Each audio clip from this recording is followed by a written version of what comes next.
आता मोदींच्या सभेच्या अनुषंगाने मुख्यमंत्री आपण पाहणी केली, सगळं कशा पद्धतीने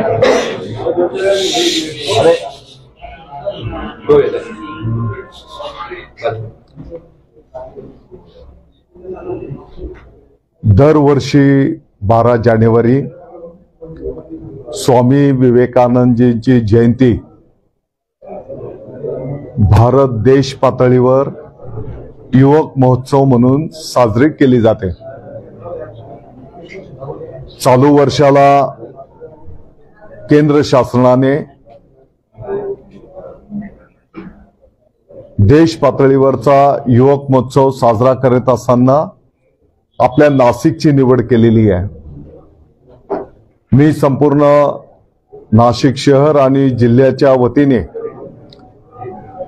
महाराष्ट्राचे मुख्यमंत्री माननीय एकनाथजी शिंदे साहेब, उपमुख्यमंत्री महोदय देवेंद्रजी फडणवीस साहेब, माननीय अजितदादा पवार साहेबांच्या वतीने माननीय प्रधानमंत्री महोदय मोदी साहेबांचा आभार व्यक्त करतो। त्यांनी आपल्या नाशिकला ही संधी उपलब्ध करून दिली। आपल्याला माहिती आहे की साधारणतः या 12 तारखेच्या युवक महोत्सवाच्या दिवशी प्रधानमंत्री महोदय युवकांना संबोधित करतील। दुग्ध शर्करा योग असा आहे की स्वामी विवेकानंदजींच्या जयंतीच्या 12 जानेवारीलाच राजमाता माँसाहेब जिजाऊंची पण जयंती आहे आणि म्हणून हा अतिशय भव्य दिव्य कार्यक्रम आपल्या नाशिकमध्ये संपन्न होणार आहे।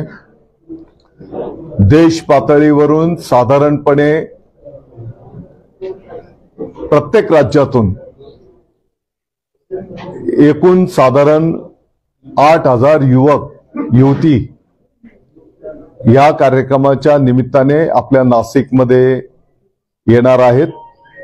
12 तारखेच्या पासून 16 तारखेपर्यंत वेगवेगळ्या क्षेत्राशी संबंधित कार्यक्रम त्या ठिकाणी संपन्न होणार आहेत।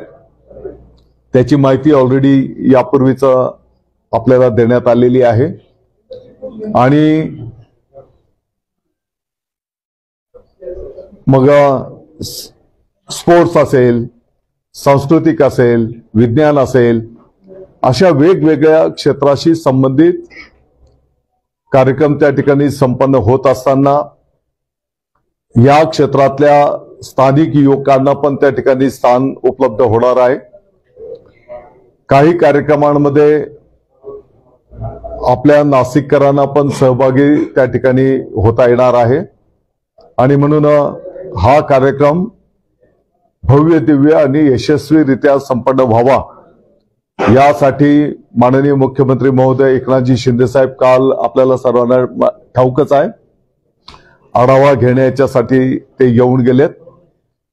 प्रशासनाच्याही पातळीवर आणि सर्व पक्षांच्या लोकप्रतिनिधींच्याही पातळीवरनं एकंदरीत नाशिककरांच्या वतीने या कार्यक्रमाचं नियोजन अतिशय उत्स्फूर्तपणे त्या ठिकाणी केलं जात आहे। पत्रकारितेच्या संदर्भात उद्या कोर्टामध्ये सुनावणीकडे लक्ष लागलेलं आहे। एकूणच काय वाटतं? उद्या निकाल लागणार आहे, अवघे काही तास उरलेले आहेत निकाला संदर्भातले आणि त्याआधीच रवींद्र वायकरांवर ईडीचे छापे पडलेले आहेत, कुठेतरी दबाव टाकण्याचा नाही। बघा, जिथपर्यंत अपात्रतेच्या संदर्भातला विषय आहे आपल्या सर्वांना माहिती आहे की आम्ही सर्व गोष्टी या कायद्याच्या चौकटीत, नियमाच्या चौकटीत केलेल्या आहेत आणि म्हणून आम्हाला विश्वास आहे की न्याय देवता आम्हाला त्या ठिकाणी न्याय देईल। सर्व बाबी ज्या काही आहेत त्या नियमाच्या अधीन राहून आम्ही त्या ठिकाणी केलेल्या आहेत। रवींद्र वायकरांच्या घरावर ईडीचे छापे पडलेले आहेत, ईडीचे अधिकारी घरी पोहोचलेले आहेत, कारवाई सुरू आहे। एकंदरीत उद्या मला वाटतं की जे काही असेल ती वस्तुस्थिती आपल्या सगळ्यांच्या समोर येईल। कुठेतरी या माध्यमातून दबाव टाकण्याचा प्रयत्न हा काही दबावाचा विषय नाही। मला वाटतं की काही वर्षांच्या पासूनची ही प्रक्रिया आहे, ते काही काल परवा अचानक आलेला हा विषय नाही. साहेब, आज बैठक आपण घेतली होती सर्व पक्षांची, मात्र यामध्ये ठाकरे गट असेल, पवार गट असेल, विचे नेते अनुपस्थित होते. जिल्हाध्यक्ष कोण होते, का ही नाराजी कशी दूर करणार? बघा,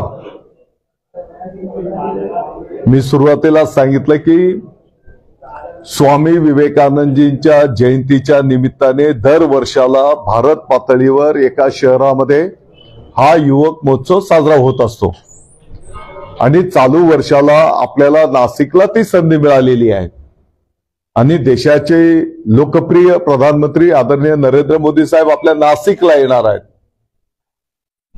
आणि म्हणून आपली सर्वांची हा राजकारणाच्या पलीकडे पक्षाच्या पलीकडचा हा विषय आहे. 22 तारखेला एकीकडे अयोध्येमध्ये एवढा मोठा कार्यक्रम असताना उद्धव ठाकरे मात्र त्या दिवशी नाशिकमध्ये बाळराम मंदिरात आरती करतायत. कसं बघताय आपण? आता लोकशाही प्रक्रियेमध्ये ज्याला त्याला ज्याचे त्याचे अधिकार आहेत.